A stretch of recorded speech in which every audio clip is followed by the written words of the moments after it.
ശരീരത്തിന് കറുപ്പായി പോയതിന്റെ പേരിൽ, ഇംഗ്ലീഷ് അറിയാത്തതിന്റെ പേരിൽ ഒരു വാപ്പാന്റെ പൊന്നുമോള് ആത്മഹത്യ ചെയ്യേണ്ടി വന്ന ഒരു കാലത്താണ് ഞാൻ ഈ പറയുന്നത്. എന്റെ പ്രിയപ്പെട്ട പെങ്ങളെ, ഒരു വാപ്പാന്റെ പൊന്നുമോൾ 19 വർഷം ഒരു വാപ്പ കട്ടപ്പെട്ട് വളർത്തിയൊരു പൊന്നുമോൾ 4 മാസം മുമ്പ് കപിൽ തൂമിന്റെ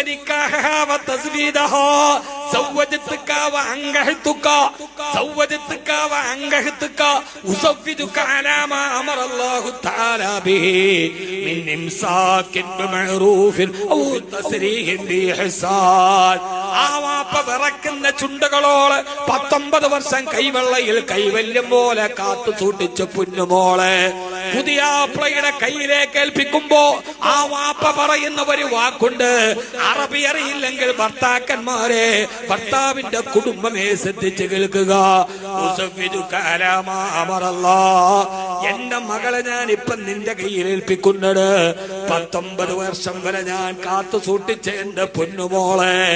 വൈകുന്നേരം വാപ്പ വരുമ്പോൾ വാപ്പയുടെ മടിയിലിരിക്കുന്ന മിഠായി പൊതിയും കാത്ത് 20 വയസ്സായാലും പൊന്നുമോളും വാപ്പയും 2 വയസ്സുള്ള കുഞ്ഞിനെ പോലെയാ. നമ്മുടെ പെൺമക്കളോട് നമുക്കുള്ള സ്നേഹം എത്രയാ. 2 വയസ്സായ മോളെ പോലെ 20 വയസ്സുള്ള മോളും വാപ്പാന്റെ കരുത്തിൽ കെട്ടിപ്പിടിച്ച് കുണുങ്ങി തമാശ പറഞ്ഞ് ഉപ്പാന്റെ കൂടെ ചെലവഴിക്കുന്ന സമയമില്ലേ? അങ്ങനെ എന്റെ കൈവെള്ളയിൽ വെച്ച പൊന്നുമോളെ നിന്റെ കയ്യിലേക്ക് ഞാൻ ഏൽപ്പിച്ചു തരുന്നത് ഇനി അവളെ പോറ്റാൻ എന്റെ കയ്യിൽ പൈസ ഇല്ലാത്തത് കൊണ്ടല്ല, അവള് എന്റെ വീട്ടിൽ അധിക ഭാരമായത് കൊണ്ടല്ല. പ്രായബുദ്ധിയായാൽ അവളെ വിവാഹം കഴിച്ചു കൊടുക്കണമെന്ന് എന്റെ റബ്ബനോട് പറഞ്ഞത് കൊണ്ടാണ്.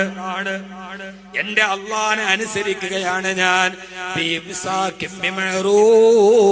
എന്താണ് മോനെ പറഞ്ഞതിന്റെ അർത്ഥം എന്താ?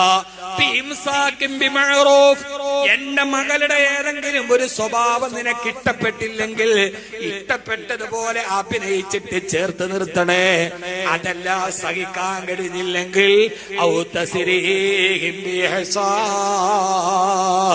ഒരു പോറലേൽക്കാട് എന്റെ പൊന്നുമോളെ ഇങ്ങ് തിരിച്ചു തന്നേക്കണേ.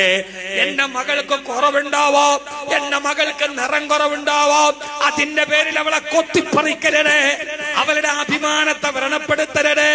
എന്റെ മോൾക്ക് എല്ലാ മകളും പോലെയും നിറമുണ്ടാവില്ല, വാപ്പാന്റെ ഉമ്മാന്റെ കളറേ ഉണ്ടാകൂ. പക്ഷേ അതിന്റെ പേരിൽ എന്റെ മകളെ നിന്റെ വീട്ടിൽ നീ അപഹസിക്കരുത്. അവൾക്ക് വിദ്യാഭ്യാസം കുറവായിരിക്കാം, ഭാഷാ പരിജ്ഞാനം ഉണ്ടാവില്ല, അതിന്റെ പേരിൽ എന്റെ മകളെ